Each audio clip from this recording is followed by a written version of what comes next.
أعوذ بالله من الشيطان الرجيم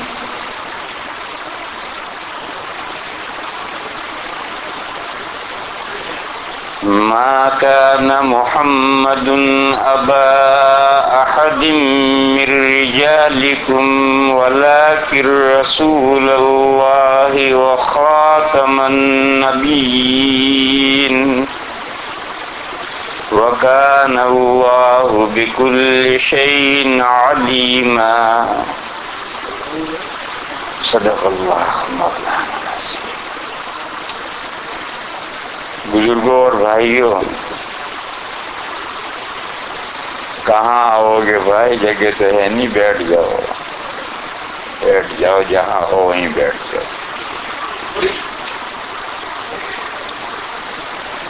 بزرگوں اور بھائیوں، ابھی حضرت قاری صاحب نے یہ آیت پاک تلاوت کی۔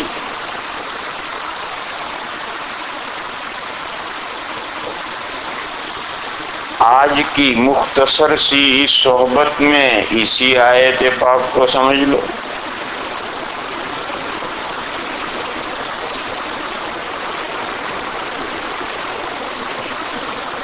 آیت پاک کا ترجمہ یہ ہے، حضرت محمد مصطفیٰ صلی اللہ تعالی علیہ وسلم تمہارے مردوں میں سے کسی کے باپ نہیں ہیں۔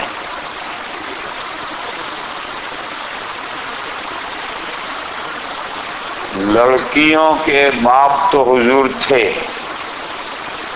نبی پاک صلی اللہ تعالی علیہ وسلم کی 4 صاحبزادیاں ہوئی ہیں جو بڑی عمر تک پہنچی۔ ان میں سے ایک حضرت زینب ہیں، ان کی شادی بھی ہوئی۔ ان کی ایک صاحبزادی امامہ بھی پیدا ہوئی۔ ان کا انتقال نبی پاک صلی اللہ تعالی علیہ وسلم کی موجودگی میں ہو گیا۔ ان کے شوہر کا نام تھا ابو العاص۔ دوسری 2 صاحبزادیاں رقیہ اور ام کلثوم، یہ دونوں صاحبزادیاں یکے بعد دیگرے حضرت عثمان غنی رضی اللہ تعالی عنہ کے نکاح میں آئیں، اور اسی وجہ سے حضرت عثمان ذو النورین کہلاتے ہیں، 2 نور والے، یعنی جن کے نکاح میں یکے بعد دیگرے حضور کی 2 صاحبزادیاں آئیں، اور دونوں کا انتقال نبی پاک صلی اللہ تعالی علیہ وسلم کی موجودگی میں ہو گیا۔ اور حضور کی 4تھی صاحبزادی سب سے چھوٹی حضرت فاطمہ رضی اللہ تعالی عنہا تھی، جو سب سے چھوٹی تھی، وہ بھی بڑی عمر تک پہنچی۔ ان کا نکاح حضرت علی کرم اللہ تعالی وجہہ سے ہوا ہے، اور 3 بیٹے اور 1 بیٹی پیدا ہوئی۔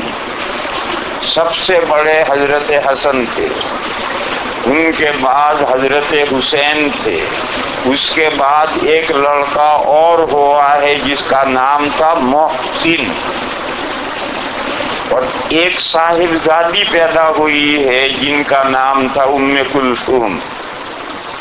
اس میں یہ بچہ محسن یہ تو بچپن میں انتقال کر گیا، لیکن حضرت حسن اور حضرت حسین بڑی لمبی عمر تک رہے ہیں، اور آج دنیا میں حضور کی اولاد انہی 2 نواسوں کی اولاد ہے۔ اور صاحبزادی حضرت ام کلثوم وہ بھی بڑی ہوئی تھی، ان کا بھی نکاح ہوا ہے۔ اور نبی پاک صلی اللہ تعالی علیہ وسلم کی وفات کے 6 مہینے کے بعد حضرت فاطمہ کا بھی انتقال ہو گیا۔ بہرحال صاحبزادیاں تو حضور کی بڑی عمر تک حیات رہی ہیں، تو عورتوں کے باپ تو حضور تھے، مگر تم میں سے مردوں کے باپ نہیں ہیں۔ نبی پاک صلی اللہ تعالی علیہ وسلم کے 3 یا 4 صاحبزادے ہوئے ہیں۔ سب سے بڑے صاحبزادے حضرت سب سے بڑی صاحبزادے حضرت قاسم ہیں، جن کی وجہ سے حضور کی کنیت تھی ابو القاسم۔ سب سے آخری صاحبزادے حضرت ابراہیم تھے، جو حضرت ماریہ قبطیہ کے بطن سے تھے۔ ان کے علاوہ 2 یا 1 صاحبزادے اور ہوئے ہیں۔ 3 نام آتے ہیں، عبداللہ، طیب، طاہر۔ یہ ایک ہی صاحبزادے کے تینوں نام ہیں یا 2 کے نام ہیں، اس میں اختلاف ہے۔ بہرحال یہ 3 یا 4 صاحبزادے جو حضور کے ہوئے ہیں، وہ بالکل بچپن میں سب کا انتقال ہو گیا ہے۔ 2 سال کی عمر کسی کی نہیں ہوئی، 2 سال کی عمر سے پہلے سبھی بیٹوں کا انتقال ہوا، اور حضور کی ساری اولاد پہلی بیوی صاحبہ حضرت خدیجۃ الکبریٰ کے پیٹ سے ہے۔ صرف حضرت ابراہیم حضرت ماریہ کے پیٹ سے ہیں، باقی سب اولاد حضرت خدیجۃ الکبریٰ کے پیٹ سے۔ عربی میں رجل اور اردو میں مرد اس کو کہتے ہیں جو بلوغ کے زمانے تک زندہ رہے، بالغ ہو جائے تو یہ مرد ہوا۔ عربی میں اس کو رجل کہیں گے، اس سے نیچے ہوگا تو صبی کہیں گے، چائلڈ، بچہ۔ تو قرآن کریم نے یہ کہا کہ حضرت محمد مصطفیٰ صلی اللہ تعالی علیہ وسلم تمہارے مردوں میں سے کسی کے باپ نہیں۔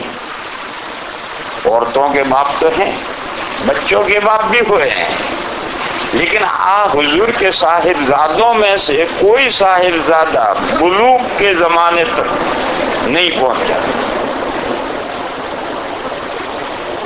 یہ جو ارشاد فرمایا اللہ تعالیٰ نے، اس کا بیک گراؤنڈ کیا ہے؟ اس کا بیک گراؤنڈ جہاں یہ آیت آئی ہے سورہ احزاب میں، اس سورہ احزاب کا شروع سے پورا حصہ اسی مضمون کو لیے ہوئے چل رہا ہے، اور وہ مسئلہ ہے ایڈoption کا۔ اسلام سے پہلے بھی لڑکے یا لڑکی کو ایڈوپٹ کرنے کا، گود لینے کا طریقہ رائج تھا، اور اسلام کے بعد بھی مسلمانوں میں بھی اور مسلمانوں کے علاوہ دنیا کی تمام قوموں میں ایڈoption کا طریقہ جاری ہے۔ بچے کو گود لیتے ہیں، لڑکے کو بھی لڑکی کو بھی، کسی کا گود لیتے ہیں۔ اسلام سے پہلے بھی تصور یہ تھا، اور آج بھی جاہلیت کا تصور یہ ہے۔ یہ لفظ جاہلیت کے معنی نن مسلم کمیونٹی۔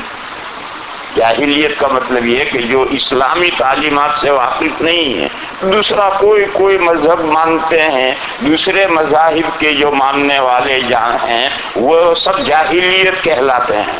آج بھی جاہلیت کا تصور ہے، یعنی غیر مسلموں کا تصور یہ ہے کہ ایڈوپٹ کرنے سے لڑکا اور لڑکی ریئل اولاد کی طرح ہو جاتے ہیں۔ اسلام سے پہلے بھی یہی تصور تھا، اور آج بھی دنیا میں یہی تصور پایا جاتا ہے اسلام کے علاوہ، کہ کسی بچے کو گود لیا جائے تو اپنے حقیقی بیٹے کی طرح ہو گیا، کسی بچی کو گود لیا جائے تو وہ اپنے حقیقی بیٹی کی طرح ہو گیا، اور ایڈوپٹر جب مرے گا تو اس کی میراث بھی یہ پائیں گے، اس کا جو کچھ چھوڑے گا وہ بھی اس لڑکے لڑکی کو ملے گا جس کو گود لیا ہے۔ یہ تصور آج بھی دنیا میں باقی ہے۔ اسلام نے اس تصور کو ختم کر دیا، اور اسلام نے یہ کہا کہ ایڈوپٹ کرنے سے ریئل سن یا ڈاٹر کی طرح سے وہ بچہ نہیں ہو جائے۔ ریئل سن یا ریئل ڈاٹر وہ ہے جو آدمی کے نطفے سے پیدا ہوا ہے، وہی اس کا حقیقی لڑکا ہے، وہی اس کی حقیقی لڑکی ہے۔ ان کسی دوسرے کے نطفے سے پیدا ہوا لڑکا یا لڑکی گود لیا جائے تو اس کے بہت سے حقوق ہوں گے، مگر وہ حقیقی بیٹا بیٹی نہیں ہے۔ اور یہ کامن سینس کا مسئلہ ہے، اور دنیا نہ سمجھے تو نہ سمجھے، باقی یہ مسئلہ ہے کامن سینس کا کہ سن اور ڈاٹر اسی کا ہوگا جس کے نطفے سے پیدا ہوا ہے۔ منہ بولا بیٹا بنا لینے سے یا منہ بیٹی بیٹی بنا لینے سے وہ حقیقی بیٹا اور بیٹی کیسے بن جائے گا؟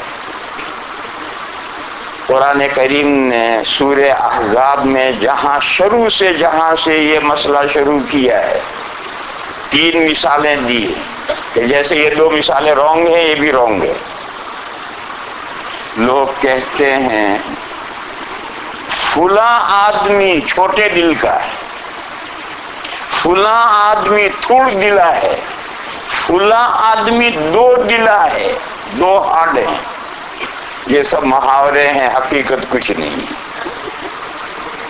سب کے ہارڈ یہ برابری ہیں، نہ کسی کا چھوٹا دل ہے نہ کسی کا بڑا دل ہے کہ بڑا آدمی بڑے دل کا ہے، کہیں بڑے دل کا نہیں، ہاتھ تو سب کے ایک جیسے ہیں، مگر یہ ایک سب محاورے ہیں اور ان محاوروں کا ایک مطلب ہے۔ باقی دل ہر ایک کے سینے میں ایک ہی ہے اور ایک ہی ٹائپ کا دل ہے۔ یہ جو لوگ کہتے ہیں کہ فلاں کے 2 دل ہیں، فلاں کا بڑا دل ہے، فلاں کا چھوٹا دل ہے، فلاں کا تھوڑ دلا ہے، یہ سب کہنے کی باتیں ہیں اور اس کے مجازی معنی ہوتے ہیں، اور اس مجازی معنی کو لوگ مراد بھی لیتے ہیں، لیکن ریالٹی اس میں کچھ نہیں۔ دل سب کے سینوں میں ایک ہی ہے اور ایک ہی ٹائپ کا ہے۔ اسی طرح بعض بے وقوف شوہر بیوی کو ماں کہہ لیتے ہیں، بیوی کو بہن کہہ لیتے ہیں۔ بعض بے وقوف شوہر بیوی کو ماں کہہ لیتے ہیں، بیوی کو بھائی نہیں بہن کہہ لیتے ہیں، تو بھائی کہہ رہے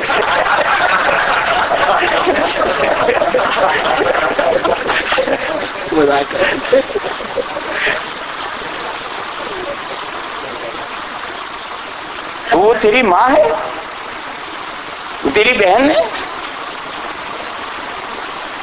یوں کہہ لینے سے کوئی بیوی ماں تھوڑی بن جاتی ہے، کہہ لینے سے کوئی بیوی بہن تھوڑی بن جاتی ہے، لیکن بعض بے وقوف شوہر ایسا کہہ لیتے ہیں تو کہہ لینے سے وہ ماں اور بہن تھوڑی بنتی ہے، وہ بیوی بیوی ہے۔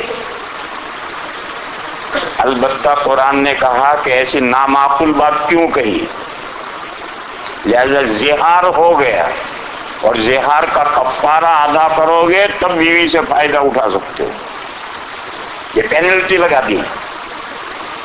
وہ ماں نہیں بنی، وہ بہن نہیں بنی، مگر ایسی محمل غلط منکر بات جھوٹ بات کیوں کہی؟ لہذا شریعت نے پینلٹی مقرر کی تاکہ کوئی ایسی حماقتیں نہ کیا کریں آگے۔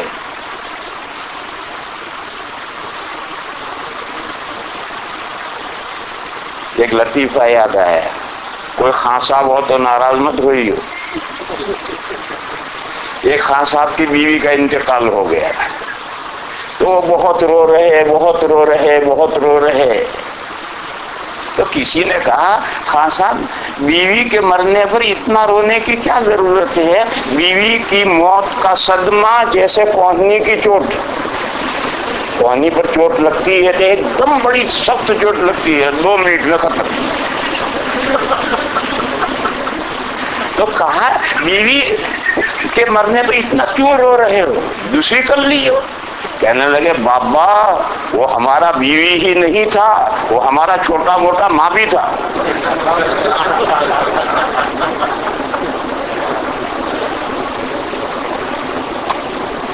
تو پیار میں یہ بھی کہتا ہے آدمی، یہ کہنے کی اجازت نہیں، بیوی بیوی ہے، ماں اور بہن بہن ہے، ایسا کوئی محمل جملہ استعمال کرے گا تو پینلٹی لگے گی، کفارہ زہار آئے گا، جب تک کفارہ زہار نہیں دے گا بیوی سے صحبت نہیں کر سکتا۔ اور بیوی کو ابا کہہ لے تو کوئی پینلٹی نہیں ہے۔ یہ بھی مسئلہ سمجھ لو، ہنسنے کا نہیں ہے۔ اگر کوئی بیوی کو بھائی کہہ لے چچا کہہ لے، ماموں کہہ لے، ابا کہہ لے، کوئی پینلٹی نہیں۔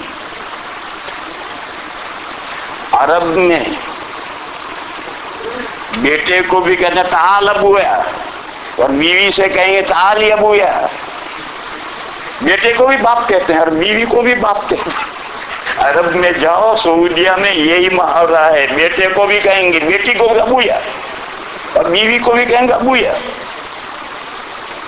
تو اگر بیوی کو باپ کہہ لے، بھائی کہہ لے، چچا کہہ لے، ماموں کہہ لے تو غلط بات ہے، مگر اس کی پینلٹی کوئی نہیں۔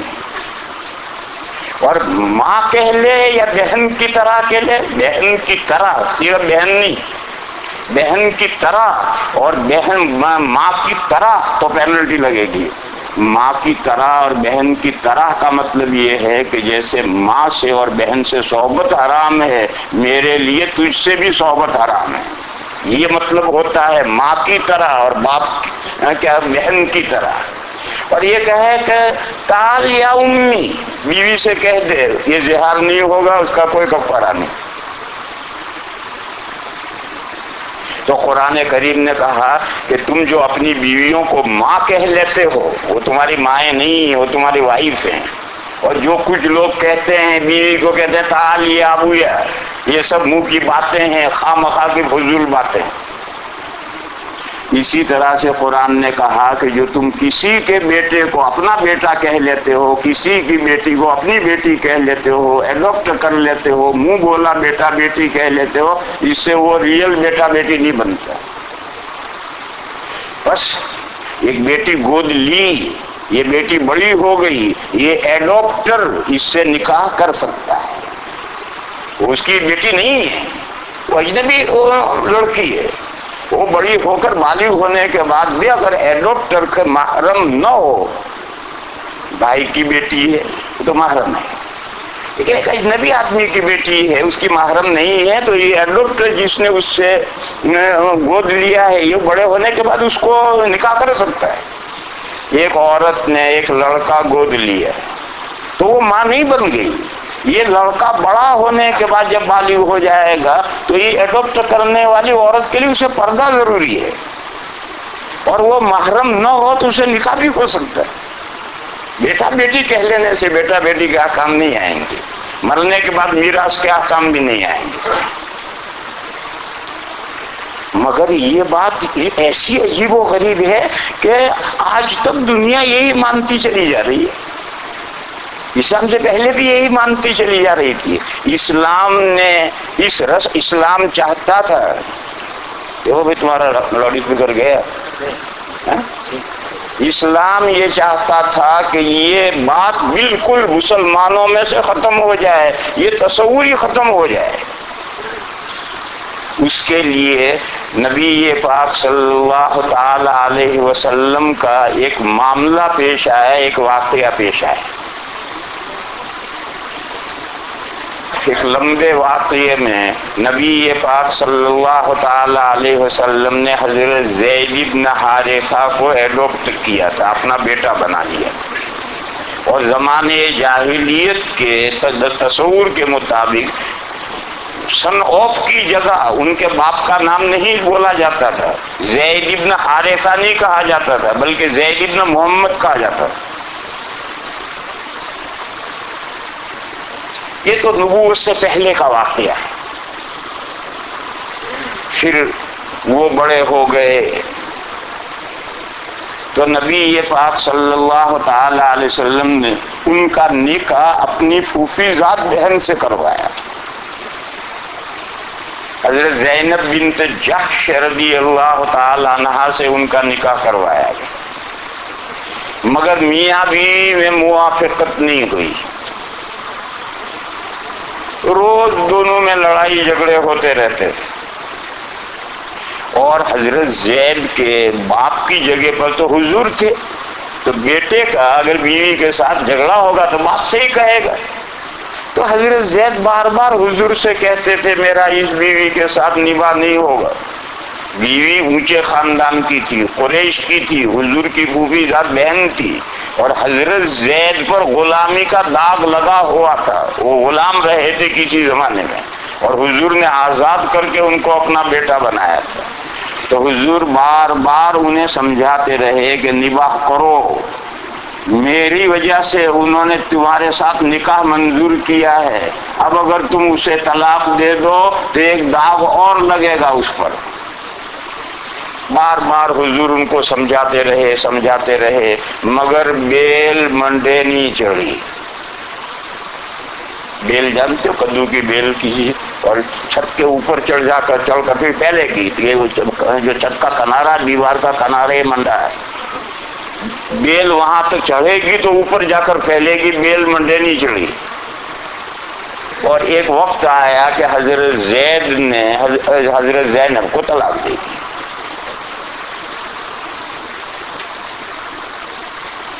نبی پاک صلی اللہ تعالی علیہ وسلم یہ بات سوچ، اب تو طلاق ہوئی تو عدت میں بیٹھے گی، بیوی عدت میں بیٹھے گی. عدت کم از کم 3 مہینے یا زیادہ ہے، 3 ماہواری، 3 پیریڈ، 3 مہینے تو لگیں گے، زیادہ بھی لگ سکتے ہیں. یہ جو عدت کا زمانہ ہے، اس زمانے میں حضور یہ سوچتے رہے کہ اب ان پر جو دوسرا داغ لگ گیا. پہلا داغ تو یہ کہ تجھے غلام کے نکاح میں دیا گیا، پہلا داغ تو یہ تھا. دوسرا داغ یہ لگا کہ تجھے غلام نے بھی نہیں رکھا، اس نے بھی تجھے چھوڑ دیا، طلاق دے دی. یہ داغ کیسے دھوئے جائیں؟ حضور کے ذہن میں یہ بات ہے کہ عدت پوری ہو جائے تو حضور ان سے نکاح کر لیں، حضرت زینب سے نکاح کر لیں تو سب داغ دھل گئے اور ان کو وہ مقام مل گیا جو امت کی کسی عورت کو نہیں ملے گا.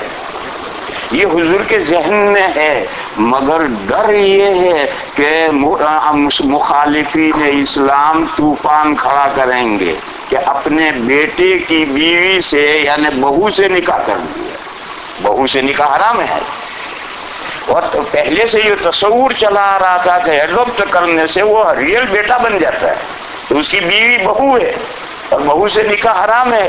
تو دشمنان اسلام یہ پروپیگنڈا کریں گے، اگرچہ اسلام میں وہ ریئل بیٹا نہیں بنا، وہ بہو نہیں ہے، مگر لوگ تو یہی پروپیگنڈا کریں گے. اور پروپیگنڈا جو ہے وہ مذہب کو نقصان پہنچاتا ہے، غلط پروپیگنڈا جو ہے مذہب کو نقصان پہنچاتا ہے. کوئی بھی ہوگا، کوئی غلط پروپیگنڈا ہوگا تو مذہب کو نقصان پہنچے گا. اور پھر ابھی اسلام نیا آیا ہے اور پھیل رہا ہے، ایسے وقت میں اگر پروپیگنڈا غلط ہو جائے تو بڑا مشکل ہو جاتا ہے. تو حضور کے ذہن میں یہ ہے کہ ان داغ دھونے کا یہی ایک راستہ ہے. وَتُخْفِي فِي نَفْسِكَ وَتَخْشَى النَّاسَ وَاللَّهُ أَحَقُّ أَن تَخْشَىٰ. آپ دل میں ایک بات چھپائے ہوئے ہیں مگر اس پر عمل کرنے سے آپ لوگوں سے ڈر رہے ہیں. وَتُخْفِي فِي نَفْسِكَ وَتَخْشَى النَّاسَ. مگر قرآن کریم نے کہا کہ لوگوں کے غلط پروپیگنڈے سے بچنا چاہیے. اسلام کے خلاف لوگ غلط پروپیگنڈا کریں، اس سے بچنا چاہیے. ہمارے کسی عمل سے ہمارے مذہب کو نقصان نہیں پہنچنا چاہیے. لیکن اگر کوئی شرعی مصلحت ہو تو پھر کوئی حرج نہیں، جس کو پروپیگنڈا کرنا ہو کرو، جو شرعی مصلحت ہے وہ ہمیشہ آگے رہے گی. تو قرآن کریم نے کہا وَتَخْشَى النَّاسَ وَاللَّهُ أَحَقُّ أَن تَخْشَىٰ. اگر شرعی مصلحت ہے تو پھر نبی کو پروپیگنڈے سے نہیں ڈرنا، اور جس کو جو پروپیگنڈا کرنا ہو کرتے رہو، جو اللہ کا حکم ہے ہم اس پر عمل کریں. چنانچہ عدت پوری ہوئی، ان کی عدت پوری ہوئی اور وہی نازل ہوئی زوجناکا، ہم نے آپ کا نکاح حضرت زینب سے کر دیا. چنانچہ تو آسمانوں پر نکاح ہوا، زمین پر بھی حضور نے باقاعدہ ان سے نکاح کیا اور نکاح کر کے وہ حضور کے گھر میں آ گئی. اب وہ پروپیگنڈا کرنے والوں کو پروپیگنڈے کا موقع ملا کہ اپنی بہو کو اپنے گھر میں بسا لیا، اپنی بہو سے نکاح کر لیا. جو اسلام کے خلاف پروپیگنڈا کرنے والے تھے انہوں نے زور شور سے ہنگامہ، یہ کیسا مذہب ہے، بہو کو اپنے گھر میں لے لیا. سورہ احزاب پوری تقریباً اسی مسئلے سے متعلق نازل ہوئی ہے، جگہ جگہ اس مسئلے کو چھیڑا گیا۔ یہ آیت کریمہ جو قاری صاحب نے پڑھی تھی اور جس کو میں بیان کر رہا ہوں، اس میں بھی یہی مسئلہ ہے۔ قرآن نے کہا ما کان محمد ابا احد من رجالکم، محمد مصطفیٰ صلی اللہ تعالی علیہ وسلم تمہارے مردوں میں سے کسی کے باپ نہیں ہیں، تو بہو کا کیا سوال ہے؟ حضور کے بیٹے ہوئے ہیں لیکن چھوٹی چھوٹی عمر میں، سال بھر، سوا سال، 1.5 سال، 1.25 سال، اس عمر میں انتقال ہو گیا، تو بہو کہاں سے آئے گی؟ اور بیٹیاں بڑی بڑی ہوئی ہیں، بے شک ہوئی ہیں، بہو کہاں سے آئے گی؟ بہو تو جب ہوگی جب حضور کا کوئی بیٹا بالغ ہو، وہ شادی کرے تو وہ حضور کی بہو ہوئی۔ حضور کا کوئی بیٹا یہاں تک تو پہنچا ہی نہیں۔ یہ ایک ایسا دو ٹوک واضح سوال جواب تھا کہ اگر آدمی کے پاس میں معمولی عقل و فہم ہو تو بھی سمجھ سکتا ہے کہ بھئی یہ حضور کی بہو نہیں ہو سکتی۔ دیکھو یہاں رک کر کے میں ایک نہایت اہم مسئلہ سمجھا دوں، بہت شارٹ، آپ حضرات سمجھدار ہیں اسے سمجھ لیں۔ نبی پاک صلی اللہ تعالی علیہ وسلم کا پہلا نکاح 25 سال کی عمر میں ہوا ہے، اور ایسی اہلیہ سے ہوا ہے جن کی عمر تقریباً 40 سال تھی، اور جب تک حضرت خدیجہ الکبریٰ زندہ رہی حضور نے اور کوئی نکاح نہیں فرمایا۔ یہی جوانی کا زمانہ، آدمی کی ضرورت کا زمانہ ہے، مگر حضور کے نکاح میں فقط ایک بیوی رہی اور وہ بھی بیوہ تھی۔ اللہ نے حضور کو ساری اولاد ان سے عطا فرمائی۔ جب حضرت خدیجہ الکبریٰ کا انتقال ہوا تو حضور کو نبوت مل چکی تھی۔ بیٹا تو کوئی زندہ نہیں تھا مگر بیٹیاں سب زندہ تھی چاروں، اور چھوٹی چھوٹی تھی، ابھی کسی بیٹی کا نکاح نہیں ہوا۔ اب ایک طرف نبوت ملی ہوئی ہے، نبوت کے صبح سے شام تک کام ہیں، ایک طرف گھر میں چھوٹی چھوٹی بچیاں ہیں، بیوی کا انتقال ہو گیا۔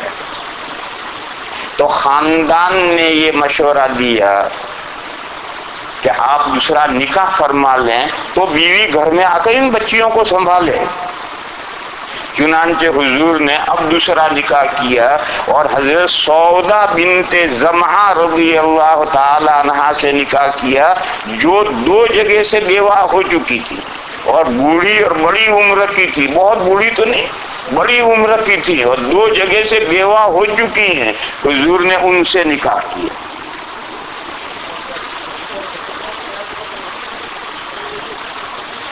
پھر حضور کے گھر میں 1 سے زیادہ بیویاں آئی ہیں زندگی کے آخری 7 سال میں۔ حضور کی وفات ہوئی 63 سال میں، 63، تو آخری 7 سال 56۔ جب حضور کی عمر 56 ہو گئی، وہاں تک حضور کے گھر میں 1 بیوی رہی ہے، اور وہ بھی بیوہ، پہلی بھی بیوہ، وہ 1 جگہ سے بیوہ تھی، اور دوسری بیوہ اور 2 جگہ سے بیوہ۔ جو 1 سے زیادہ حضور نے نکاح کیے ہیں وہ زندگی کے جو آخری 7 سال ہیں، 56 سے لے کر 63 تک، یہ جو 7 سال کی زندگی ہے، اس میں حضور نے کئی نکاح کیے۔ اگر کوئی سمجھنا چاہے تو اتنی موٹی بات آسانی سے سمجھ سکتا ہے کہ یہ حضور نے جو کئی نکاح کیے ہیں وہ اپنی ضرورت کے لیے نہیں کیے۔ انسان کی ضرورت کا زمانہ وہ ہے جو گزر چکا۔ بڑھاپے میں 56 میں تو آدمی 1 بیوی نبھانا مشکل ہو جاتا ہے۔ آپ تو 40 کے بعد میں 1 نہیں نبھا سکتے۔ کیوں ہنس رہے بھائی؟ اور زیادہ ہنس رہے؟ 40 کے بعد میں 1 نبھانا مشکل ہو جاتا ہے، یہ تو 56 عمر ہو گئی ہے۔ اس کے بعد چند نکاح جو حضور نے کیے ہیں، آدمی کی اپنی ضرورت کا یہ زمانہ ہے ہی نہیں۔ بس لامحالہ یہ بات بالاجمال ماننی ہوگی کہ حضور نے جو متعدد نکاح کیے ہیں وہ کسی مصلحت سے کیے. وہ مصلحتیں کیا ہیں؟ وہ مصلحتیں ہیں، 3 مصلحتیں ہیں جن کے لیے حضور نے وہ نکاح کیے. ملی،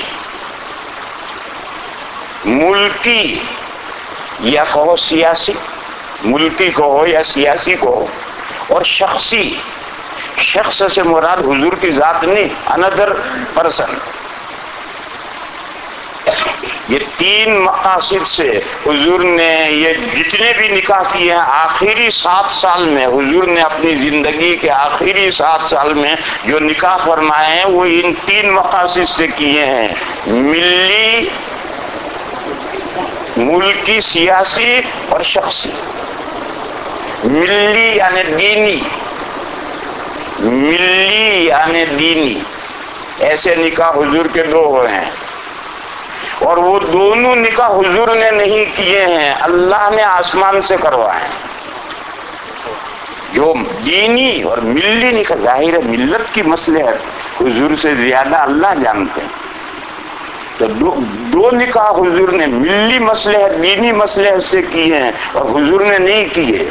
اللہ کے آسمان کے اوپر سے وہ 2 نکاح کروائے گئے ہیں، یعنی حضور کو حکم دیا گیا ہے اور حضور نے وہ 2 نکاح کیے ہیں. اور شخصی مصلحت سے حضور نے 2 نکاح کیے. باقی نکاح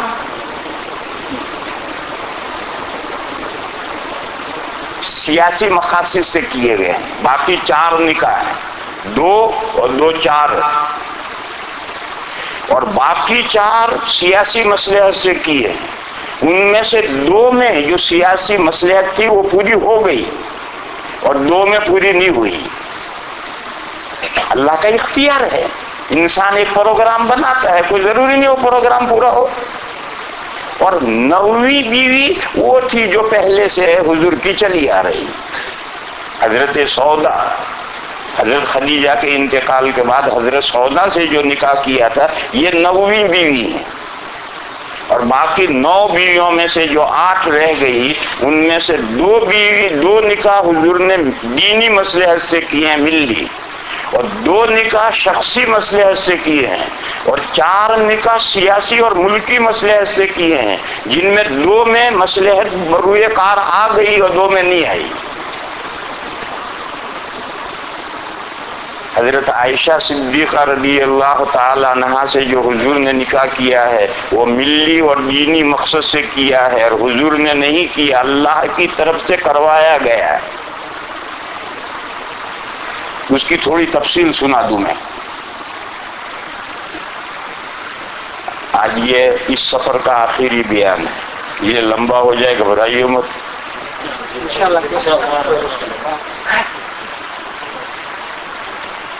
جب حضرت خدیجہ کا انتقال ہوا اور خاندان نے مشورہ دیا کہ یا رسول اللہ آپ دوسرا نکاح کر لیجیے، تو حضور تیار ہو گئے، اور خاندان ہی وائف ڈھونڈیں گے، لڑکی ڈھونڈیں گے جس سے حضور کا نکاح ہوگا. اس زمانے میں حضور نے خواب دیکھا. خواب میں ایک شخص آیا، فرشتہ ایک شخص آیا، اور وہ ریشم کا کپڑا تہ بتہ کیا ہوا لے کر آیا، اور وہ لا کر حضور کے سامنے رکھا، اور اس نے کہا یا رسول اللہ اسے کھولیے. حضور نے جو کپڑا کھولا تو حضرت عائشہ کا فوٹو نظر آ رہا ہے. اس فرشتے نے، اس خواب میں انسان ہے، اس خواب میں جو آدمی آیا تھا، جب حضور نے کپڑا کھولا اور حضرت عائشہ نظر آ رہی ہیں تو اس نے کہا یا رسول اللہ یہ آپ کی بیوی ہے. خواب ختم. اب حضور حیرت میں اس خواب کا کیا مطلب. حضور کا اور حضرت ابوبکر صدیق کا تو اتنا گہرا تعلق تھا کہ روزانہ 2 مرتبہ حضور حضرت ابوبکر کے گھر جاتے تھے، صبح بھی اور شام بھی. اور حضرت عائشہ 6 سال کی بچی تھی، وہ نکاح گھر میں ہر وقت ان کو دیکھتے ہیں. اب 6 سال کی بچی سے نکاح کرنے کا کوئی تک ہی نہیں. اور حضور کو نکاح کرنا ہے گھر کو سنبھالنے کے لیے، تو 6 سال کی بچی سے اگر نکاح ہوگا بھی تو صرف نکاح ہوگا، وہ 6 سال کی نابالغ بچی گھر میں نہیں آ سکتی، اور گھر میں نہیں آ سکتی گھر کیسے سنبھالے گی؟ اور حضور کو تو نکاح کرنا ہے تاکہ بیوی آ کر گھر سنبھالے، اور خواب یہ دیکھا حضور نے، اور دیکھو نبی کا خواب وہی ہوتا ہے۔ حضرت ابراہیم نے جو صاحبزادے کو ذبح فرمایا ہے وہ بھی خواب ہی کا معاملہ تھا۔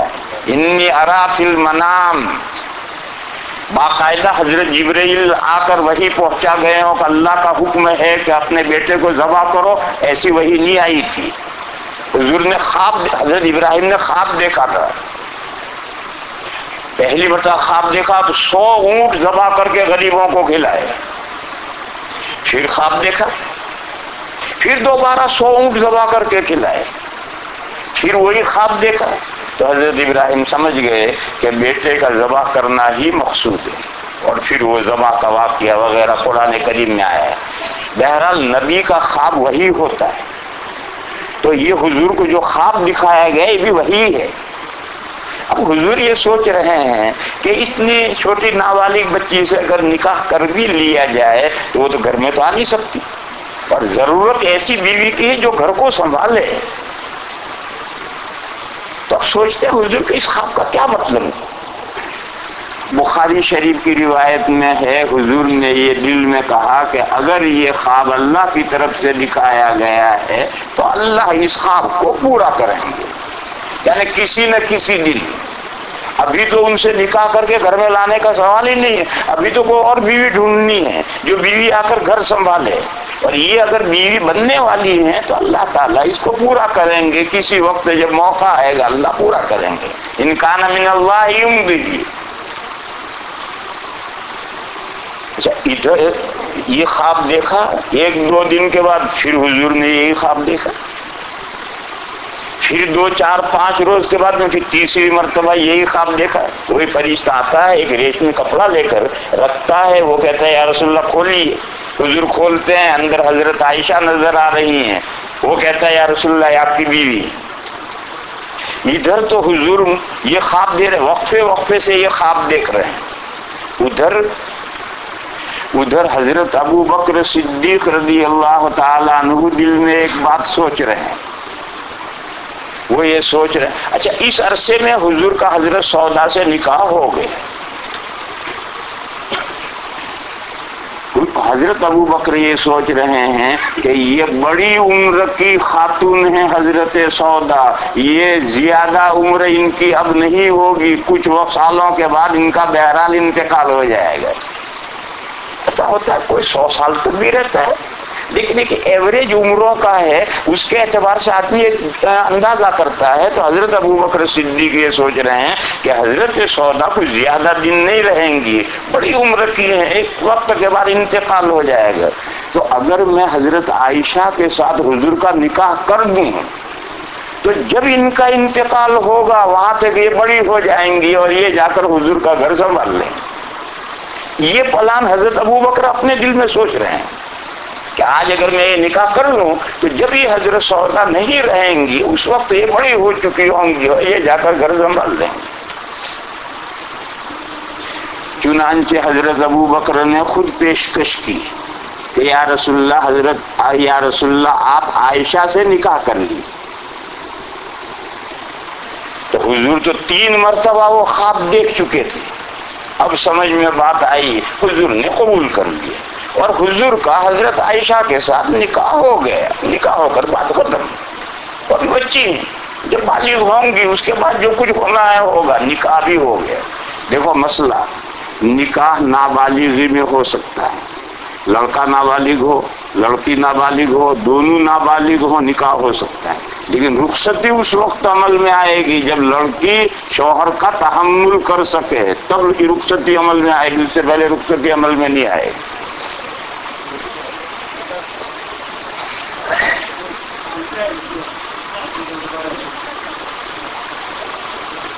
دیکھو میں نے کیا جملہ کہا تھا کہ 2 نکاح جو دینی مصلحت سے، ملی مصلحت سے ہوئے ہیں، وہ دونوں آسمان سے کروائے گئے ہیں، دیکھو حضرت عائشہ بار بار خواب دکھایا گیا ہے، اور نبی کا خواب وہی ہوتا ہے، وہ اللہ کی طرف سے نکاح کروایا گیا ہے۔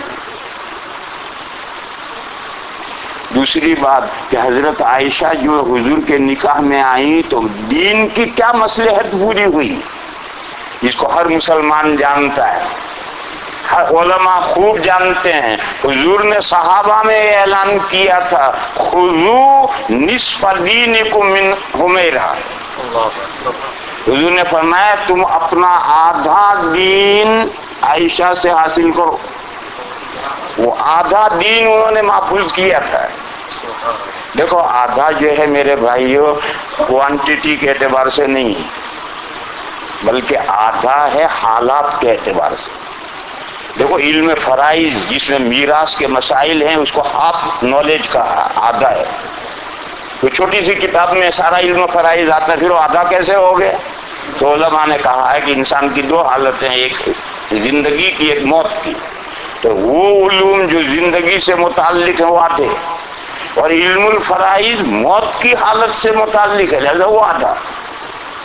اسی طرح سے یہاں سمجھو، ایک ہے جلوت اور ایک ہے خلوت، ایک حضور کی لائف ہے گھر سے باہر کی، اور ایک حضور کی پرائیویٹ لائف ہے گھر کے اندر کی۔ باہر کی جو زندگی ہے وہ تو سارے صحابہ نے کیچ کی، اور باہر کے جو حضور کیا کرتے تھے وہ سب صحابہ نے یاد رکھا ہے، لیکن حضور کی جو پرائیویٹ زندگی ہے وہ تو بیویاں ہی کیچ کریں گی۔ وہ گھر کی جو خلوت کی جو آدھی زندگی ہے، حضور نے فرمایا کہ اپنی یہ جو آدھی زندگی ہے خلوت والی، اس کے تمام مسائل عائشہ سے حاصل کرو۔ چنانچہ خلفائے راشدین کے زمانے میں بعض مسائل پیش آئے، کسی کے پاس کوئی علم نہیں تھا، حضرت عائشہ نے ان مسئلوں میں فیصلہ کیا۔ میں بتاؤں، مسئلہ یہ پیش آیا کہ اگر کوئی شوہر بیوی سے صحبت شروع کرے اور پھر فارغ ہونے سے پہلے کسی وجہ سے علیحدہ ہو جائے اور انزال دونوں کو نہ ہو تو غسل واجب ہے یا نہیں؟ یہ مسئلہ حضرت فاروق اعظم رضی اللہ تعالیٰ عنہ کے دور خلافت میں پیش آیا، اور صحابہ کی میٹنگ بلائی گئی، تو کسی نے کہا غسل واجب ہے، کسی نے کہا واجب نہیں۔ حضرت عمر نے کہا کہ اللہ کے بندو، تم امت کا خلاصہ ہو، تم ایسے مسئلے میں جو روز گھروں میں پیش آتا ہے اس میں آپس میں اختلاف کرو گے، کیسے کام چلے گا؟ ایک بات طے کرو۔ حضرت علی نے کہا یہ مسئلہ آپ ازواج مطہرات سے پوچھیے۔ حضرت عمر نے حضرت حفصہ کے پاس، جو حضرت عمر کی بیٹی تھی، ان کے پاس بھیجا، تو حضرت حفصہ نے کہا میرے ساتھ ایسا کوئی معاملہ حضور کا پیش نہیں آیا ہے۔ تب پھر آخر میں آدمی حضرت عائشہ کے پاس بھیجا گیا، تو حضرت عائشہ نے بتلایا کہ میرے درمیان اور حضور کے درمیان میں ایسا معاملہ پیش آتا تھا اور ہم دونوں غسل کرتے تھے۔ جب یہ اطلاع آئی، حضرت عمر نے کہا دیکھو یہی مسئلہ ہے، اگر آج اس کے خلاف کوئی بولا تو مار مار کر کے سیدھا کر دوں گا، اور امت کا اس مسئلے پر اجماع اور اتفاق ہو گیا۔ تو اب یہ پرائیویٹ زندگی کا مسئلہ ہے، میاں بھی ملتے ہیں اور یہ حالت پیدا ہوتی ہے، غسل ہے یا نہیں، سے حضرت عائشہ نے حل کیا۔ ایسے پرائیویٹ زندگی کے کتنے ہی مسائل ہیں جن کا علم حضرت عائشہ کے پاس تھا۔ تو حضور نے فرمایا کہ اپنا آدھا دین عائشہ سے حاصل کرو، آدھا دین یعنی دین کا وہ حصہ جو پرائیویٹ زندگی سے متعلق ہے وہ عائشہ سے سیکھو۔ یہی وہ دینی مصلحت ہے۔ میں نے کہا تھا کہ یہ دو نکاح ہوئے ہیں ملی اور دینی مصلحت سے، وہ دینی مصلحت یہ ہے۔ اس سے زیادہ تفصیل نہیں کرنا، دیکھو ایک مسئلہ میں نے نمٹا دیا کہ دو نکاح ملی مصلحت سے ہوئے اور حضور نے نہیں کی، اللہ نے کروائے۔ ایک نکاح تو حضرت عائشہ کا ہے کہ حضور برابر خواب دکھا کر کے یہ نکاح اللہ نے کروایا ہے، اور دینی مصلحت یہ ہے کہ حضور کی جو پرائیویٹ لائف ہے، خلوت کی زندگی ہے، اس کو سارا محفوظ حضرت عائشہ نے رکھا ہے، سب سے زیادہ محفوظ انہوں نے رکھا ہے۔ دوسرا نکاح جو ملی مصلحت سے ہوا ہے وہ یہ حضرت زینب کا ہوا ہے. ایڈopشن کی رسم توڑنے کے لیے اللہ نے آسمان سے وحی بھیجی کہ ہم نے آپ کا ان کے ساتھ نکاح کر دیا ہے. لوگوں سے ڈرنے کی کوئی ضرورت نہیں ہے, لوگوں کو پروپیگنڈے سے ڈرنے کی کوئی ضرورت نہیں ہے. واللہ احق ان تخشى. اور پھر حضور نے دنیا میں بھی ان سے نکاح کر لیا ہے. یہ وہ دینی مصلحت ہے. چنانچہ مسلمانوں کے ذہنوں میں سے بالکل یہ مسئلہ ایسا صاف ہو گیا ہے کہ آج ساری دنیا جو کچھ کہتی ہو کہتی رہے, مسلمان کے ذہن میں کوئی کنفیوژن نہیں ہے. ہر مسلمان جانتا ہے کہ اڈاپٹ کرنے سے ریئل بیٹا بیٹی نہیں بنتے. تو دوسرا نکاح حضرت زینب کے ساتھ یہ دینی مصلحت سے ایڈopشن کی رسم توڑنے کے لیے. رسم توڑنے کا مطلب اسے جو حقیقی بیٹا بیٹی سمجھ لیا جاتا ہے اس بات کو ختم کرنے کے لیے حضور کا نکاح کروایا تاکہ عملی طور پر یہ بات ختم ہو جائے. اور چار نکاح حضور نے پولیٹیکل مصلحت سے کیے. ان میں سے 2 نکاحوں میں وہ مصلحت جو پیش نظر تھی وہ پوری ہوئی, 2 میں نہیں ہوئی. وہ 2 نکاح جن میں مصلحت پوری ہوئی ہے وہ نکاح ہیں, ایک حضرت میمونہ رضی اللہ تعالی عنہا سے نکاح, نہیں میں نے غلط کہا, وہ 2 نکاح جس میں سیاسی مصلحت پوری نہیں ہوئی, دماغ میرا بھی کنفیوز ہو رہا.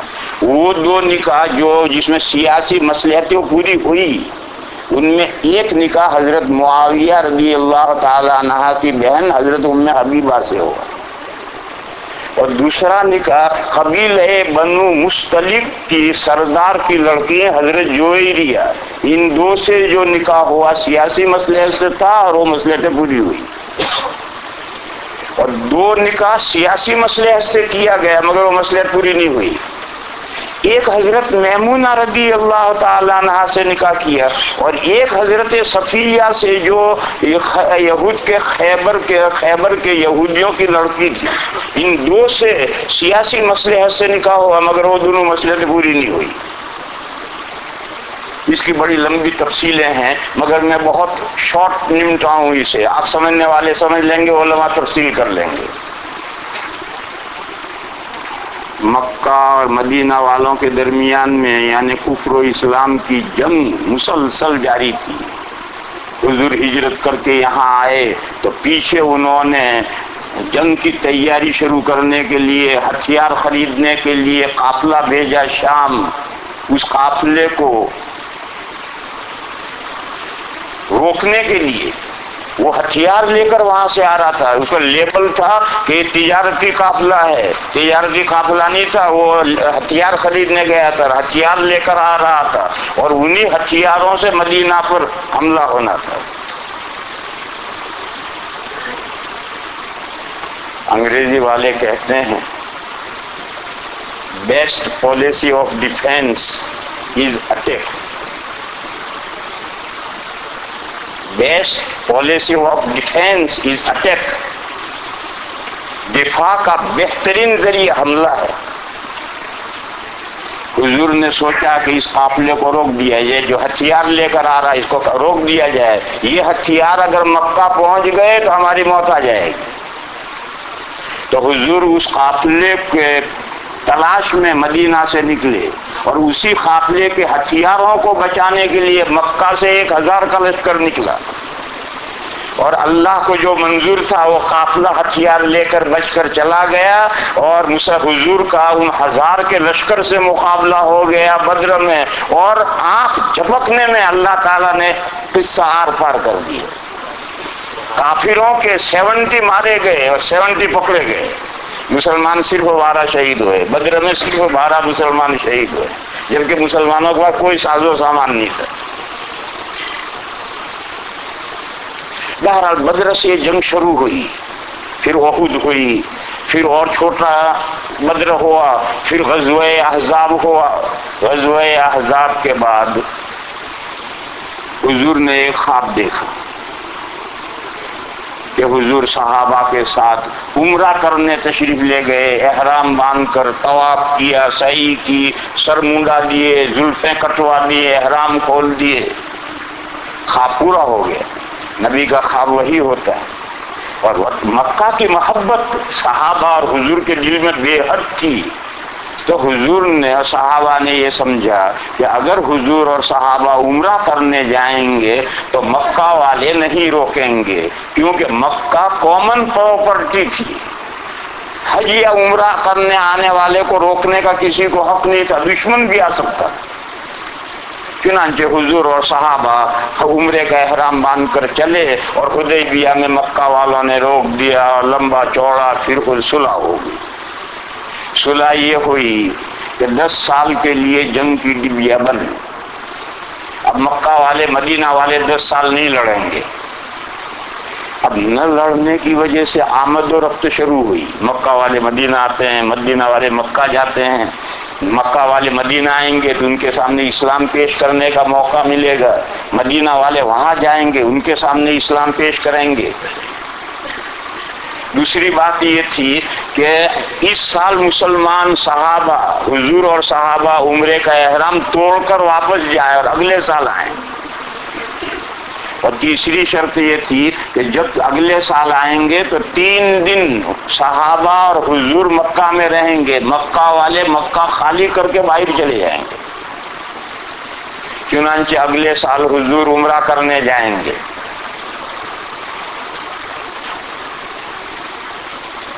حضور کے چچی کی بہن، حضور کے چچا ہیں حضرت عباس، ان کی بیوی ہیں ام الفضل، ان کی بہن ہے حضرت میمونہ، وہ بیوہ ہو گئی ہیں، مسلمان ہیں، بیوہ ہو گئی ہیں اور مکہ میں موجود ہیں بیوہ۔ حضور نے ایک اسکیم بنائی اور 2 آدمیوں کو پہلے مکہ بھیجا حضرت میمونہ سے نکاح کا پیغام دے کر۔ حضور کے ذہن میں ایک پلان ہے۔ خیر وہ 2 آدمی گئے، انہوں نے نکاح کا پیغام دیا، حضرت میمونہ نے فوراً منظور کر دیا۔ اب یہاں سے حضور اور صحابہ عمرے کا احرام باندھ کر چلے مکہ کے قریب پہنچے تو حضرت عباس وہی حضور بہنوئی ہیں، حضرت میمونہ کے بہنوئی ہیں، اور حضرت میمونہ نے اپنے بہنوئی کو اختیار دیا کہ آپ میرا نکاح حضور سے پڑھ دیں۔ تو مکہ میں داخل ہونے سے پہلے مقام شریف میں حضرت عباس نے حضور سے ان کا نکاح پڑھ دیا، لیکن ابھی تو سب احرام میں ہیں۔ خیر حضور وہاں پہنچے تو اب مکہ والے سب باہر چلے گئے، کوئی مکہ میں نہیں ہے، صرف حضور اور صحابہ ہیں۔ تو آپ کیا، صحیح کی، عمرے کا احرام کھول دیا۔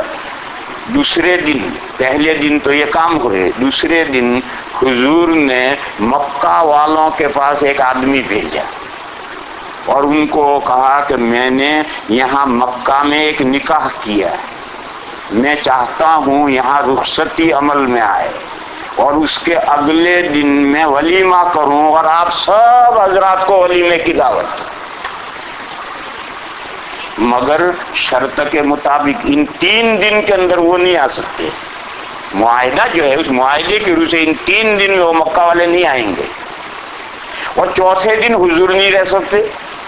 تو حضور نے فرمایا کہ تم مجھے 1 دن کا اور موقع دے دو اور چوتھے دن تم سب آ جاؤ اور میں سب کی ولیمے کی دعوت کروں اور آپ سب میرا ولیمہ کھا لیں، پھر میں مدینہ روانہ ہو جاؤں۔ پلان کیا ہے؟ یہ سب رشتہ دار ہیں، یہ صحابہ سب مکہ ہی سے ہجرت کر کے گئے ہوئے ہیں، ان کے سب برادریاں ہیں، دوستیاں ہیں، تعلقات ہیں، اور جب ایک ولیمے میں سب شریک ہوں گے تو دین کی بات پہنچانے کا بہترین موقع ملے گا، ذہن سازی کا بہترین موقع ملے گا، یوں قریب آئیں گے اور قریب آنے سے اسلام کے پھیلنے کا موقع ملے گا۔ مگر ان اللہ کے بندوں نے جواب دیا ہمیں ولیمہ نہیں کھانا، شرط کے مطابق 3 دن میں آپ لوگ مکہ خالی کر دیں۔ تو جو اس نکاح کے پیچھے جو مقصد تھا، پلان، وہ فیل ہو گیا اور حضور نے رخصتی نہیں کی۔ تیسرے دن حضور نے روانہ ہوئے اور حضرت میمونہ کو ساتھ لیا اور پہلی منزل وہیں شریف میں ہوئی، وہیں رخصتی عمل میں آئی۔ کیوں؟ اب مکہ میں رخصتی کا کوئی مطلب ہی نہیں، جو مقصد پلان تھا وہ تو ختم ہو گیا۔ بہرحال یہ وہ پولیٹیکل مصلحت ہے، اسلام کی اشاعت مقصد تھی، ان کو قریب لانا مقصد تھا ولیمے کے عنوان سے، مگر انہوں نے نہیں مانا تو مقصد پورا نہیں کیا۔ خیبر کی جنگ ہوئی، حضرت صفیہ رضی اللہ تعالی عنہا قیدیوں میں آئیں۔ یہ سردار کی بیٹی تھی اور دوسرے سردار کی بیوی تھی، اور اس جنگ میں باپ بھی ان کا مارا گیا تھا، شوہر بھی مارا گیا تھا۔ یہ قیدیوں میں آئیں، یہ یہودیاں ہیں، مسلمان ہوئی تو نبی پاک صلی اللہ تعالی علیہ وسلم نے ان سے نکاح کر لیا، اور مقصد نکاح یہ تھا کہ یہود بے بہبود ان پر اچھا اثر مرتب ہو، وہ یہ سمجھیں کہ حضور کا ان کے ساتھ نکاح کا تعلق ہو گیا، وہ حضور کے قریب آئیں، ایمان قبول کریں، مگر انہوں نے کوئی اس نکاح کا اثر نہیں قبول کیا، وہ بے بہبود تھے۔ تو یہ نکاح پولیٹیکل مصلحت سے کیا اور وہ مصلحت پوری نہیں ہوئی۔ مکہ اور مدینہ والوں کے درمیان میں جو جنگ تھی، پہلی جنگ بدر کی جو لڑی گئی، اس میں کمانڈر ان چیف تھا ابو جہل، وہ اسی جنگ میں مارا گیا۔ بدر کے بعد میں جتنی جنگیں مدینہ کے ساتھ مکہ والوں نے لڑی ہیں، ان سب میں کمانڈر ان چیف ابو سفیان تھے، حضرت معاویہ کے والد، بعد میں وہ مسلمان ہوئے تھے، لیکن اس وقت تمام جنگوں میں کمانڈر ان چیف یہی ہیں، اصل لڑنے والے یہی ہیں حضور کے ساتھ۔ ان کی ایک بیٹی تھی ام حبیبہ، وہ مسلمان ہو گئی تھی، شوہر بھی مسلمان ہو گیا تھا، اور ہجرت سے پہلے جو صحابہ حبشہ ہجرت کر کے چلے گئے تھے اس میں وہ وہاں چلی گئی۔ حبشے میں ان کے شوہر کا انتقال ہو گیا، حضور کو وحی سے معلوم ہوا کہ وہاں ان کے شوہر کا انتقال ہو گیا، تو حضور نے خط لکھا نجاشی رحمت اللہ علیہ کو، ابھی وہ مسلمان نہیں ہوئے یا ہو سکتا ہو گئے ہوں، ان کو خط لکھا کہ میری طرف سے نکاح کا پیغام ام حبیبہ کو دیا جائے۔ چنانچہ حضور کی طرف سے نجاشی نے ام حبیبہ کو پیغام دیا، ان کی ایسی قسمت کا فوراً منظور ہوا، اور نجاشی کے دربار میں نکاح پڑھا گیا، 400 دینار مہر مقرر ہوا، وہ نجاشی نے اپنے جیب سے ادا کیا، اور حضرت میمونہ کو بہت سارے ہدایہ کے ساتھ انہوں نے وہاں سے مدینہ بھیج دیا۔ جب مکے میں ابو سفیان کو یہ پتا چلا کہ ان کی بیٹی سے حضور نے نکاح کر لیا، تو ابو سفیان نے یہ جملہ کہا تھا کہ اس فحل کو، اس سانڈ کو کوئی نکیل نہیں ڈال سکتا، اور اس کے بعد ابو سفیان کی یہ ہمت نہیں رہی کہ کوئی لشکر لے کر مدینہ پر چڑھا ہے۔ یہ وہ سیاسی مصلحت تھی۔ اس کے بعد ابو سفیان مدینہ آئے اور حضور کے گھر میں، اپنے بیٹی کے گھر میں مہمان رہے ہیں، تو جو سیاسی مصلحت وہ پوری ہوئی۔ اس کے بعد پھر ابو سفیان کی ہمت ہی نہیں ہوئی حضور سے آنکھ ملانے کی۔ اسلام کو وہ بہت بعد میں لائے ہیں، لیکن جب ان کی بیٹی سے نکاح ہو گیا اور حضور ان کے داماد بن گئے، اس کے بعد پھر ان کے آنکھ ملانے کی ہمت نہیں رہی، تو سیاسی مصلحت اور مصلحت پوری ہوئی۔ ایک قبیلہ ہے بنو مصطلق، اس پر جنگ ہوئی اور وہ قبیلہ ہارا، اور ان کے 400 مرد اور عورتیں غلام باندھی بنا لیے گئے، اور ان کا مال سب مال غنیمت بنا لیے، پورا قبیلہ ہی غلام باندھی بنا، ہار گئے۔ اس وقت جنگ میں یہی ہوتا تھا، تو سب غلام باندھی بنا لیے گئے، مال سب۔ ان کے سردار کی بیٹی حضرت جویریہ وہ بھی قیدیوں میں تھی، حضور نے ان کو آزاد کر کے نکاح فرما دیا۔ بس جو ہی صحابہ کو، فوج کو یہ معلوم ہوا کہ یہ تو حضور کے سسرالی بن گئے، تو تمام صحابہ نے ایک ہی دن میں ان تمام غلام باندھی عورتوں کو آزاد کر دیا، اور ان کا مال بھی ان کو واپس کر دیا۔ ایک دن میں 400 فیملی آزاد ہوئی ہیں، اور ان کا مال غنیمت بھی سب کو واپس کر دیا کہ تو حضور کے سسرالی بن گئے۔ یہ اس پولیٹیکل مصلحت تھی، اور وہ مصلحت پوری ہوئی۔ بہرحال یہ 4 نکاح حضور نے سیاسی مصلحت سے کیے ہیں، جس میں 2 میں مصلحت پوری ہوئی، 2 میں نہیں ہوئی، اللہ کا فیصلہ، مرضی حضور نے تو یہ ہے۔ اور 2 نکاح حضور نے پرسنل مقصد سے کیے ہیں، شخصی مصلحت سے کیے ہیں، مگر وہ شخصی مصلحت حضور کی اپنی نہیں، اندر پرسن کی۔ جس زمانے میں دیکھو ایک بات ہمیشہ آپ حضرات تو جانتے نہیں اسلامی تاریخ، یہ علماء بیٹھے ہوئے ہیں، حضرت ابو بکر اور حضرت عمر کے درمیان میں ہمیشہ دوڑ رہتی تھی، دینی کام میں آگے کون بڑھے، اور حضرت ابو بکر کی طرف سے کچھ نہیں تھا، حضرت عمر آگے بڑھنا چاہتے، جب بھی کوئی موقع آتا تھا تو حضرت عمر چاہتے تھے حضرت ابو بکر سے دینی کاموں میں آگے بڑھنا، اور کبھی بڑھ نہیں سکے، حضرت ابو بکر کی طرف سے کوئی دوڑ نہیں تھی، جو اللہ توفیق دے وہ کام کرتے رہتے، مگر حضرت عمر چاہتے تھے ہمیشہ کہ میں ابو بکر سے آگے نکلوں۔ اور دیکھو یہ جذبہ محمود ہے، قرآن کریم میں ہے وَفِي ذَلِكَ فَلْيَتَنَافَسِ الْمُتَنَافِسُونَ، دینی کام میں ریس کرنا، آگے بڑھنا دوسرے سے محمود اچھا جذبہ ہے، تو حضرت عمر کا ہمیشہ یہ جذبہ تھا۔ اس کی روشنی میں سمجھو وہ جو پیچھے کہا تھا، حضرت ابو بکر سوچتے رہے تھے کہ یہ حضرت سودا زیادہ دن کی مہمان نہیں ہیں، بڑی عمر کی ہیں، میں عائشہ کا حضور سے نکاح کر دوں تو جب حضرت سودا نہ رہیں اس وقت انشاءاللہ عائشہ بڑی ہو جائیں گی اور یہ جا کر گھر سنبھالیں گی، اور انہوں نے پیشکش کر کے حضور کا حضرت عائشہ سے نکاح کر دیا۔ حضرت عمر دل محسوس کر رہے ہیں کیونکہ ان کے پاس کوئی بیٹی نہیں ہے، نہ چھوٹی نہ موٹی۔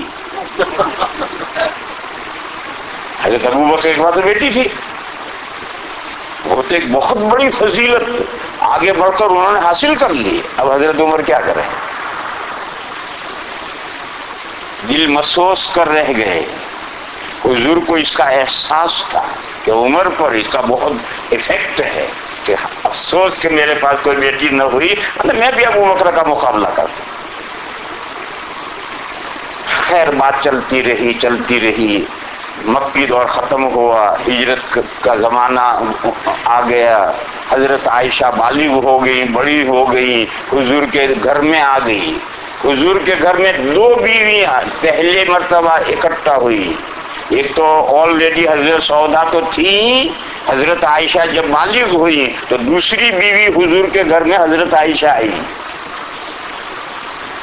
اس کے کچھ دنوں کے بعد حضرت عمر کی ایک صاحبزادی بیوہ ہو گئی، حضرت حفصہ رضی اللہ تعالیٰ عنہ بیوہ ہو گئی، ان کے شوہر انتقال ہویا یا شہید ہوئے۔ جب بیٹی بیوہ ہوتی ہے تو باپ کو بڑی فکر ہوتی ہے، بیٹے کا کوئی مسئلہ نہیں ہوتا ہے لیکن بیٹی کا بڑا مسئلہ ہوتا ہے۔ اب حضرت عمر بیٹی کو جب عدت پوری ہوئی تو کہیں نکاح کرنے کے لیے سوچ رہے ہیں۔ یہ وہ زمانہ ہے کہ حضرت عثمان کے نکاح میں حضور کی ایک صاحبزادی آئی تھی، ان کا انتقال ہوا، پھر دوسری صاحبزادی نکاح میں آئی، ان کا بھی انتقال ہوا، اور حضرت عثمان کی کوئی بیوی نہیں ہے فی الحال۔ تو حضرت عمر نے حضرت ابو بکر کے سامنے پیشکش کی کہ آپ میری بیٹی حفصہ سے آپ نکاح کر لیں، تو حضرت ابو بکر چپ چاپ نہا نہ، تو بڑا غصہ ہے، وہ پرانا دوست ہے، اتنا پرانا، میں ایک ٹیسٹ بات کہہ رہا ہوں، یوں یا یوں کوئی جواب ہی نہیں دے رہا، بہرحال غصہ آیا۔ تو انہوں نے حضرت عثمان کے سامنے پیش کی کہ آپ حفصہ سے نکاح کر لیں، تو حضرت عثمان نے فٹ سے جواب دیا کہ میرا اب آج کل نکاح کرنے کا ارادہ ہی نہیں۔ حضور کی صاحبزادی دوسری صاحبزادی کا انتقال ہوا تھا، اس کا صدمہ ان پر اتنا تھا کہ ایک عرصے وقت کے لیے انہوں نے ارادہ ہی ختم کر دیا، نکاح کرنا ہی نہیں۔ تو انہوں نے صاف جواب دیا کہ فی الحال میرا کوئی نکاح کرنے کا ارادہ ہی نہیں۔ تو حضرت عمر کو خوشی ہوئی کہ بھئی صاف جواب دیا، وہ بڑے میاں تو بولتے ہی نہیں۔ پھر کیا ہوا؟ پھر حضور نے خود منگنی ڈالی، حضرت عمر سے منگنی ڈالی حضرت حفصہ سے نکاح کرنے کی. حضرت عمر کہیں خواب میں بھی اسے نہیں سوچ سکتے. جب حضور نے خود پیشکش کی شادی کی فوراً تیار ہوئے اور حضرت حفصہ سے حضور کا نکاح ہو گیا. نکاح ہونے کے بعد میں حضرت ابو بکر نے حضرت عمر سے کہا عمر جب تم نے حفصہ کو پیش کیا تھا میرے سامنے اور میں نے کوئی جواب نہیں دیا تھا تو تمہیں غصہ تو آیا ہوگا. تو حضرت عمر نے کہا بہت سخت غصہ آیا تھا. تو حضرت ابو بکر نے کہا دیکھو یہ ایک راز تھا. حضور نے مجھ سے مشورہ کیا تھا کہ عمر کا دل ٹوٹا ہوا ہے میں حفصہ سے نکاح کر لوں. یہ حضور نے مجھ سے مشورہ کیا تھا میں نے مشورہ دیا تھا کہ رسول اللہ کر لیجئے ان کا دل بہت بیٹھا ہوا ہے بہت ٹوٹا ہوا ہے. اگر حضور نکاح نہ کرتے تو میں تیار تھا مگر اس وقت میں اس راز کو میں نہیں کھولنا چاہتا اس لیے میں نے تمہاری بات کا جواب نہیں دیا تھا. تو یہ وہ ٹکڑا کہ حضور نے مجھ سے مشورہ کیا تھا کہ میں حفصہ سے نکاح کر لوں عمر کا دل بہت ٹوٹا ہوا ہے بہت دل بیٹھا ہوا ہے وہ بہت پریشان ہیں تو میں نے مشورہ دیا تھا کہ یا رسول اللہ کر لیجئے ان سے نکاح. دیکھو حضور کے گھر میں 2 بیویاں تھیں ایک پہلے سے حضرت سودا دوسری حضرت عائشہ آ گئی ہیں اور حضرت عائشہ کا باپ مشورہ دے رہا ہے کہ آپ تیسرا نکاح حضرت حفصہ سے کر لیجئے تاکہ عمر کا دل بڑھ جائے. یہ وہ شخصی مصلحت ہے. شخص سے مراد another person حضرت عمر. دوسرا ایسا نکاح حضور نے حضرت ام سلمہ سے کیا ہے. یہ ایک فیملی تھی مکہ میں میاں بیوی مسلمان ہوئے تھے اور مسلمان ہو کر دونوں ہجرت کر کے حبشہ چلے گئے اور بڑی ہی اذیتیں انہوں نے وہاں اٹھائی ہیں میاں بیوی نے. پھر جب حضور ہجرت کر کے مدینہ میں چلے گئے تو وہ دونوں حبشہ سے ہجرت کر کے مدینہ آ گئے اور مدینہ میں آنے کے کچھ ہی دنوں کے بعد ابو سلمہ کا انتقال ہو. اب ان کی اہلیہ بیچاری وہاں سے ٹھوکریں کھاتی کھاتی وہاں گئی کتنے سال وہاں پریشانی میں گزارے پھر وہاں سے ہجرت کر کے مدینہ آئی مدینہ میں آتے ہی شوہر کا انتقال ہو. تو حضور نے ام سلمہ کی دلداری کے لیے ان سے نکاح کر دیا. یہ بھی وہ شخصی مسئلے ہے. تو another person ام سلمہ کی دلداری انہوں نے اسلام کے خاطر بے حد مشقتیں اٹھائی ہیں اور ان کے صدمے پر صدمے آ رہے ان پر اور مدینہ آتے ہی شوہر کا انتقال ہوا ایک نیا صدمہ تھا. حضور نے ان کی دلداری کے لیے ان سے نکاح کیا. یہ میں نے حضور کے نکاحوں کی تفصیل کی اور پوری تفصیل ہے. اس کو پھیلاؤ جتنا پھیلانا ہو سب واقعات ملیں گے. مجھے تو اس وقت جو سمجھانا تھا وہ یہ سمجھانا تھا کہ یہ جو آیت کریمہ میں جو بیان کر رہا ہوں اس میں جو حضور کا حضرت زینب سے نکاح ہوا ہے اور آسمان سے نکاح کروایا گیا ہے یہ دینی اور ملی مصلحت سے ہے. ایڈoption کی رسمت توڑنے کے لیے اور پروپیگنڈا کرنے والوں کو جواب دیا کہ حضور کی تو کوئی بہو ہے ہی نہیں. حضور تمہارے مردوں میں سے کسی کے باپ ہی نہیں ہے حضور کی بہو کہاں سے ہوگی.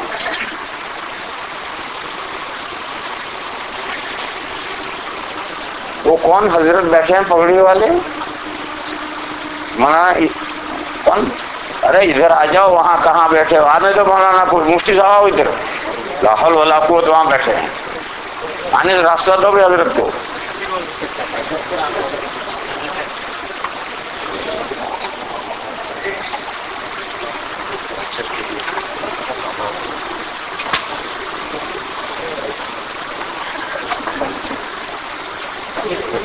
تشریف ہے.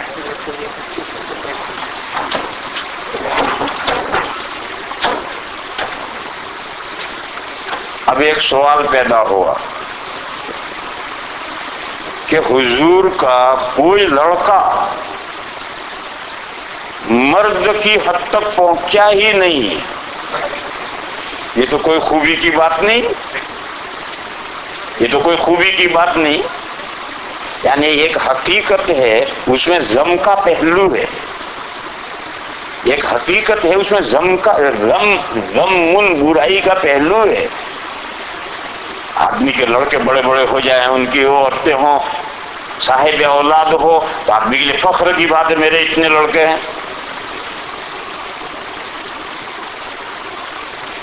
جب انگریزوں نے انڈیا پر قبضہ کیا تو مشینری کو اشارہ کیا بڑھو عیسائیت پھیلاؤ. تو طریقہ انہوں نے مشینری نے یہ طریقہ اختیار کیا کہ ہر بڑی مسجد پر پادری پہنچتا پولیس کے ساتھ. جب نمازی نکلتے پولیس سب کو بٹھا دی، بیٹھو پادری صاحب کی بات سن کے جاؤ، مجبوراً سننی پڑتی.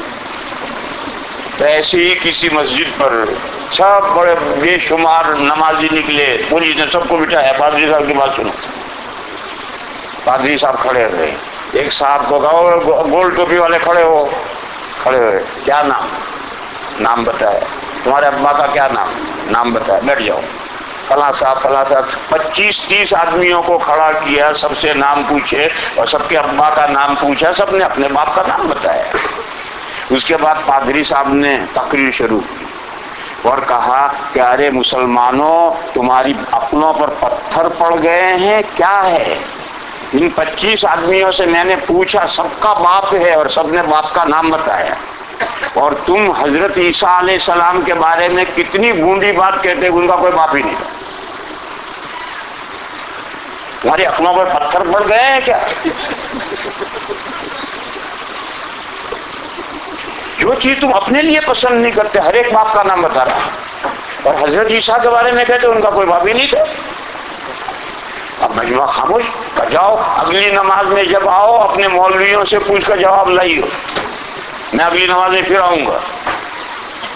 تو پیچھے سے ایک کھڑا ہوا، اس نے کہا پادری صاحب مولویوں سے پوچھ کر جواب تو ہم اگلی نماز میں لائیں گے، لیکن ہم آپ سے یہ پوچھتے ہیں کہ عیسیٰ علیہ السلام کا باپ کون ہے؟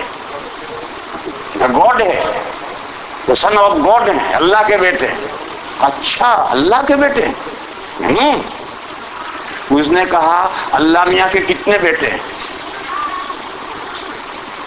تو اس نے کہا اللہ کا ایک ہی بیٹا ہے حضرت عیسیٰ علیہ السلام. اس نے کہا لے اللہ میاں آل مائٹی اور بیٹا ایک. دیکھ میں کمزور سا، میرے 10 بیٹے ہیں. یا اگلی نماز میں تو جواب لائیے اس کا.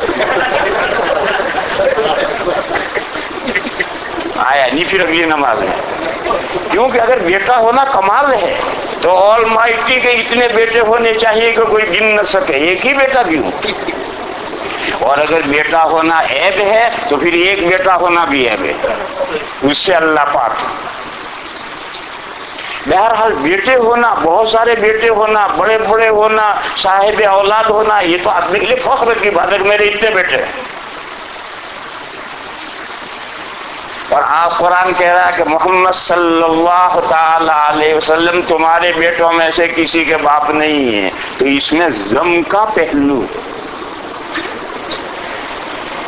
تو قرآن کریم نے بات آگے بڑھائی، وَلَٰكِن رسول اللہ و خاتم النبی. وہ عربی میں لیکن ایسے ہی موقع پر استعمال ہوتا ہے. قرآن نے کہا ٹھیک ہے تمہارے مردوں میں سے کسی کے باپ نہیں ہیں مگر اللہ کے رسول ہیں. اور جیسے استاد اپنے شاگردوں کا روحانی باپ ہوتا ہے، پیر اپنے مریدوں کا روحانی باپ ہوتا ہے، اللہ کا رسول پوری امت کے مومنین کا روحانی باپ ہوتا ہے. تو نسب سے بیٹے ہوں گے، کتنے ہوں گے؟ 2 4 10 15 20. کنگ عبدالعزیز ہوگا تو 60 ہوں گے، اور کہاں تک جائے گا؟ اور اللہ کے رسول کے تو اتنے روحانی بیٹے ہیں کہ آسمان کے تارے اگر گنے جا سکتے ہیں تو حضور کے بیٹے گنے جا سکتے ہیں. تو یہ بتلایا کہ ٹھیک ہے جسمانی بیٹے نہیں ہیں، روحانی بیٹے بے شمار ہیں، یہ اللہ کے رسول ہیں. دیکھو دین کے تعلق سے اللہ کا رسول ہو، استاد ہو، پیر ہو، یہ سب روحانی رشتہ ہے، روحانی رشتہ ہے.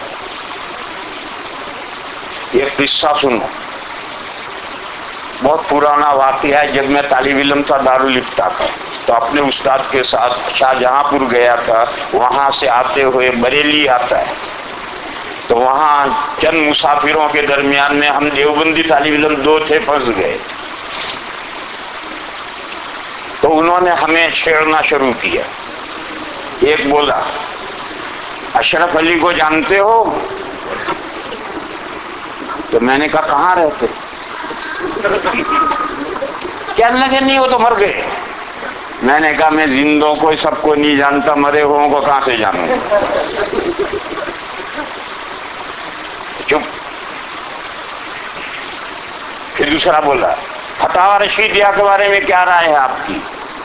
میں نے کہا سنو بے قاعدہ، میں اللہ کی کتاب قرآن کے بارے میں تو ذمہ داری لینے کے لیے تیار ہوں، اس کا حرف حرف صحیح ہے. باقی کسی کتاب کے لیے میں کوئی ذمہ داری لینے کے لیے تیار نہیں ہوں. فتاوی رشیدیہ ایک حضرت کی کتاب ہے، وہ بھی حضرت نے لکھی نہیں ہے. حضرت کی وفات کے بعد یہ غیر مقلد عالم نے وہ فتوے جمع کر کے ترتیب دے کے مرتب کر کے شائع کہ میں کیا ذمہ داری لوں؟ تم کو مسئلہ پوچھو، مسئلے کو مجھ سے پوچھو، پوری کتاب کی میں ذمہ داری کہاں لوں گا؟ خاموش. پھر تیسرا بولا، اس نے کہا کہ یہ میری بیوی وہیں بیٹھی تھی. میں نے کہا اللہ آپ کے نکاح میں برکت فرمائے. کہنے لگا نہیں میں یہ پوچھنا چاہتا ہوں کہ ہم دونوں میاں بیوی ایک پیر صاحب سے بیعت ہیں، تو ہم تو روحانی بھائی بہن بن گئے. روحانی لفظ اس نے نہیں استعمال کیا. ہم ایک پیر صاحب سے بیعت ہیں تو ہم تو بھائی بہن بن گئے، تو ہمارا نکاح رہا یا نہیں؟ میں نے کہا یہ تو آپ بیعت ہونے سے پہلے پیر صاحب سے پوچھتے. یہ مجھ سے پوچھنے کی بات ہے. جب بیعت ہو رہے تھے تو پہلے پیر صاحب سے پوچھتے کہ ہم میاں بیوی آپ سے نکاح بیعت ہو رہے ہیں، ہمارا نکاح رہے گا ٹوٹ جائے گا؟ خاموش. پھر میں نے کہا دیکھو قرآن میں ہی انما المؤمنون اخوہ، تمام مسلمان بھائی بھائی ہیں، مسلمان بھائی بہن ہیں. تو مسلمان مرد کا مسلمان عورت سے نکاح ہو سکتا ہے نہیں ہو سکتا؟ ہو سکتا ہے. میں نے کہا کیوں؟ وہ تو بھائی بہن ہے. کہنے لگے تو روحانی بھائی بہن ہے. میں نے کہا پھر یہ شیطانی بھائی بہن؟ پیر صاحب سے بیعت ہوئے تو یہ شیطانی بھائی بہن ہے، یہ بھی تو روحانی ہے.